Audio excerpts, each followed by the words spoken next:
अच्छा, समय की कोई आकृति है क्या? समय, अब 4 बजने वाले हैं, 3:30 बज गए, समय है। इस समय की कोई आकार है? लेकिन जब एक चित्रकार ने समय का भी जब आकार दिया तो उसने इंसान का चित्र बनाया और उसने बड़ी अपनी ऊहा लगाई।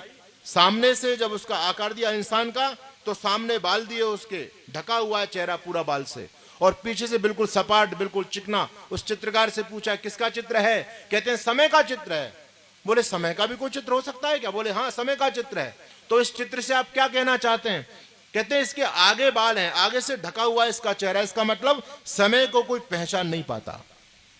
समय को यदि आप कवर करना चाहते हैं तो आगे से पकड़िए उसको।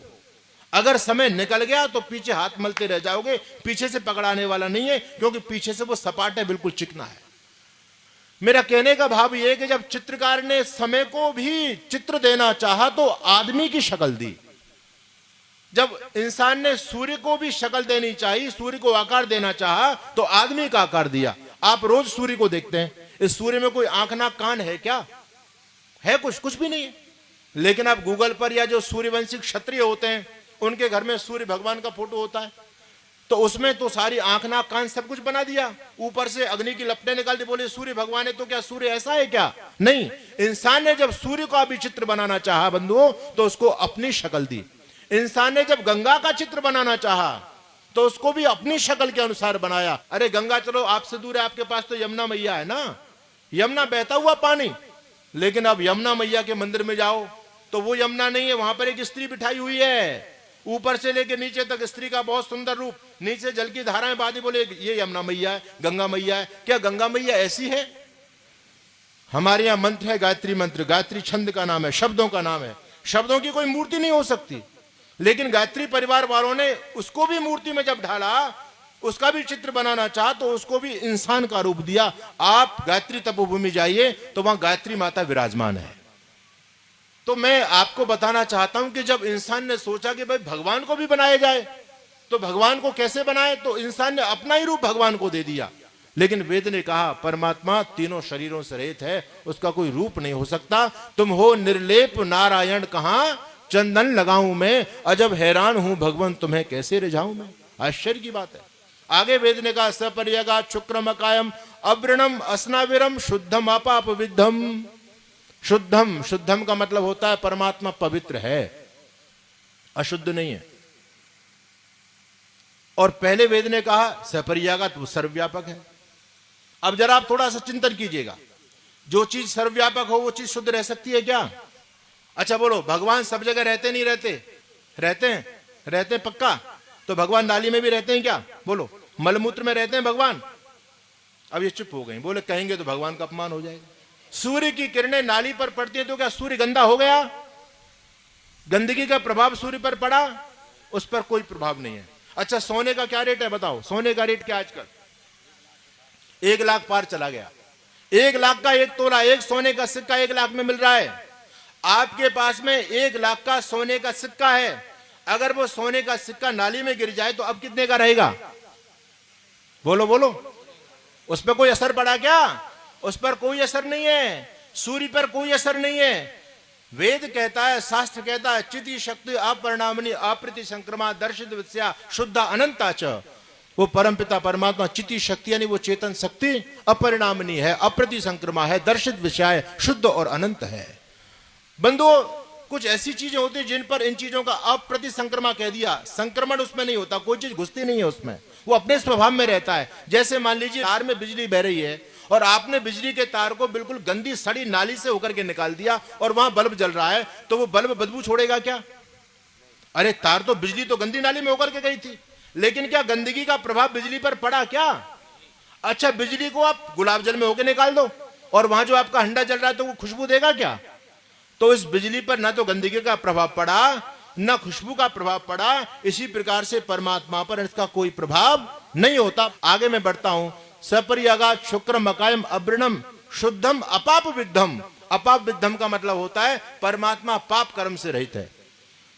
ईश्वर कभी पाप नहीं करता, पाप वो करता है जो अज्ञान से ग्रसित होता है। हम अज्ञानी हैं, हम पाप पग में धस जाते हैं, लेकिन परमात्मा कभी पाप नहीं करते। अच्छा भगवान ही पाप करेगा तो हम उससे क्या प्रेरणा लेंगे? अच्छा, सोचने वाली बात है, एक आर्य समाज कहता है कि परमात्मा पाप से रहित है, लेकिन हमारे पौराणिक भाई बंधुओं ने तो परमात्मा को पाप में सान दिया और अच्छी तरह से सान दिया।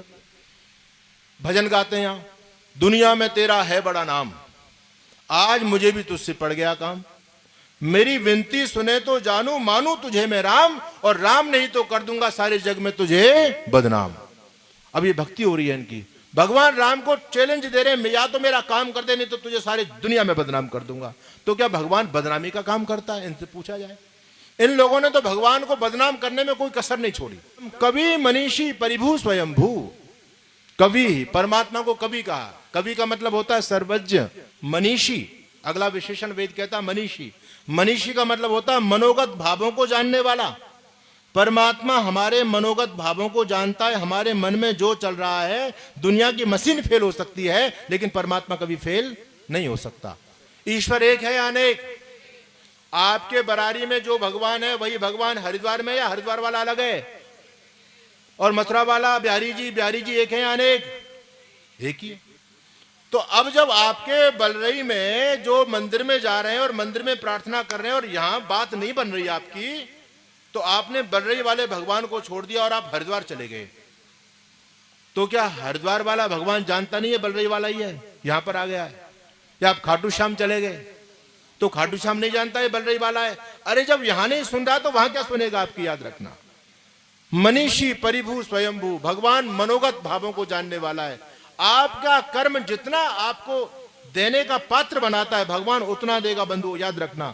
परमात्मा कभी चाहे कितनी भी स्तुति करो आप उसकी, कितनी भी स्तुति करो, कितने गुण गाओ, भगवान कभी तुम्हारी स्तुति से प्रसन्न होकर के तुमको ज्यादा नहीं दे सकता।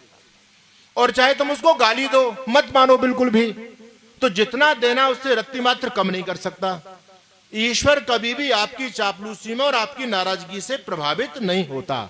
संसार के लोग प्रभावित होते हैं, लेकिन ईश्वर कभी भी प्रभावित नहीं होता है। तो वेद कहता है परिभू स्वयंभू। परिभू का मतलब वो सर्वोपरि है, उससे ऊपर दुनिया में कुछ भी नहीं है। और स्वयंभू का मतलब स्वयं सिद्ध, स्वयं सिद्ध है, वो स्वतः अपने आप से है, उसको किसी ने पैदा नहीं किया। जो पैदा हो जाए वो ईश्वर नहीं हो सकता। ईश्वर वह जो सारे जगत के उत्पन्न होने से पूर्व वर्तमान। महर्षि दयानंद ईश्वर स्तुति प्रार्थना उपासना के मंत्रों में एक गजब की ईश्वर की विशेषता बता रहे हैं। कहते हैं ईश्वर वो जो सब जगत के उत्पन्न होने से पूर्व वर्तमान। अच्छा बताओ, ये माइक पहले था या माइक को बनाने वाला पहले होगा? बनाने वाला। तो ईश्वर पहले है, संसार पहले है? ईश्वर पहले, क्योंकि ईश्वर के द्वारा संसार निर्मित है, ईश्वर ने संसार को बनाया। ऋषि दयानंद कहते हैं जो सब जगत के उत्पन्न होने से पूर्व वर्तमान है वह ईश्वर है। अच्छा बताओ, हनुमान जी से पहले संसार था या नहीं? तो जो लोग हनुमान जी को ईश्वर मानते हैं उनका सिद्धांत गलत। भाई ईश्वर तो पूर्व सारे जगत के उत्पन्न होने से पहले वर्तमान है। अच्छा, जो कृष्ण जी को ईश्वर मानते हैं तो कृष्ण जी से पहले ईश्वर ब्रह्मांड संसार था या नहीं? था। राम जी से पहले, शिव जी से पहले, इसका मतलब ये ईश्वर नहीं है। ईश्वर वो चेतन निराकार तत्व है। सर्वे वेदायत पद्मा मनंती तपांसि सर्वाणि च यद वदंती यदि छंतो ब्रह्मचर्यम चरंती तत्ते पदम संगण प्रभि ओम इत्येतत्। उस परमपिता परमात्मा का नाम, मुख्य नाम ओम है, जो कभी ना अवतार लेता है, ना कभी जन्म लेता है, ना कभी मरता है, ना कभी बूढ़ा होता है। वो सारे परिणामों और प्रभावों से दूर रहता है। तो परमात्मा स्वयं सिद्ध है। अच्छा, ईश्वर के माता पिता का नाम कोई बता सकता है आप लोगों में? राम जी के माता पिता का नाम बता सकते हो, कृष्ण जी के माता पिता का नाम बता सकते हो, लेकिन ईश्वर जो ओंकार तत्व है वो किसी से पैदा नहीं हुआ, उससे सारा संसार पैदा होता है। वो संसार का निमित्त कारण बनता है। सपर्यगा शुक्रम अकायम अब्रणम अस्नाविरम शुद्धम अपाप विद्धम कबीर मनीषी परिभू स्वयंभू। अगला पद याता त्यत्यतो अर्थान वेदधा शाश्वतीभ्य समाभ्य। इस बात को समझ लीजिए, यथार्थतः वेद के अर्थों को और पदार्थ सहित अर्थों को समझाने वाला वो परमपिता परमात्मा है। हम मानते हैं कि वेद ईश्वरीय वाणी है, ईश्वर के द्वारा वेद का ज्ञान आया। तो वेद के बारे में बड़ी भ्रांतियां समाज में फैल रही हैं। कोई व्यक्ति कहता वेद महर्षि वेदव्यास ने लिखे, वेद ऋषियों के द्वारा निर्मित है। लेकिन आर्य समाज और आर्य समाज महर्षि दयानंद से पहले जितने भी ऋषि परंपरा है, चाहे वो शंकराचार्य हो, चाहे वो कोई भी ऋषि हो, सभी वेदों को अपौरुषेय मानते हैं। वो ईश्वर के द्वारा निर्मित हैं वेद। अब वेद का मंत्र कहता याता तथ्यतो अर्थान वेदधा शाश्वतीभ्य समाभ्य। आज हमको जो ज्ञान मिला है इस ज्ञान का मूल ईश्वर है। अगर ईश्वर ना होता तो आज भी हम अज्ञानी और मूर्ख होते। एक इंसान के बच्चे को, 1.5 साल के बच्चे को, मासूम से बच्चे को मनुष्य के समुदाय से दूर कर दिया, उसको भेड़ बकरियों के बीच में रखा। तो जब वो भेड़ बकरियों के बीच में रखा तो उसकी पूरी एक्टिविटीज भेड़ बकरियों वाली हो गई। जैसी भेड़ बकरी बोलती है वो बोलना शुरू किया, जैसे वो चलती है वैसा चलना शुरू किया, जो भेड़ खाती है उसके वही खाना शुरू किया, जैसे भेड़ रहती है वैसा रहना शुरू किया, बिल्कुल भेड़ जैसा हो गया, क्योंकि ज्ञान का अभाव था। हम आज ज्ञानी हैं, हमको सारे संबंधों का बोध है, हमारे अंदर इंसानियत है, हमारे अंदर सभ्यता है। इसका मतलब ये सभ्यता हमको सिखाई गई है। अगर ये सभ्यता हमको नहीं सिखाई गई होती तो हम भी फिर भेड़ जैसे होते, पशु जैसे होते। लेकिन बंधुओं, ये सभ्यता हमको किसने सिखाई? प्रश्न यहां पर पैदा होता है। ये सभ्यता, हम मनुष्य कहला रहे हैं, हम बहुत ज्ञानवान कहला रहे हैं, विद्या हमारे पास में, ये विद्या, ये शिक्षा, ये संस्कृति, ये सभ्यता हमको कहां से प्राप्त हुई? अरे डरने की बात कौन सी है? हमारे माता पिता गुरुजनों से प्राप्त हुई है, उनसे तो हम लोगों ने सीखा है ना। अच्छा, हमारे माता पिता गुरुजनों को कहां से प्राप्त हुई? उनको उनके माता पिता गुरुजनों से। अच्छा, उनको कहां से प्राप्त हुई? उनको उनके अपने माता पिता गुरुजनों से हुई होगी। अच्छा, उनको कहां से प्राप्त हुई? उनको उनके माता पिता गुरुजनों से हुई होगी। उसी प्रकार से बैक में चलते चले जाओ, चलते चले जाओ, चलते चले जाओ, और आप वहां पहुंचेंगे जब पहली बार सृष्टि बनी। जब इंसान पहली बार धरती पर आया, उस समय कोई किसी का माता पिता नहीं था।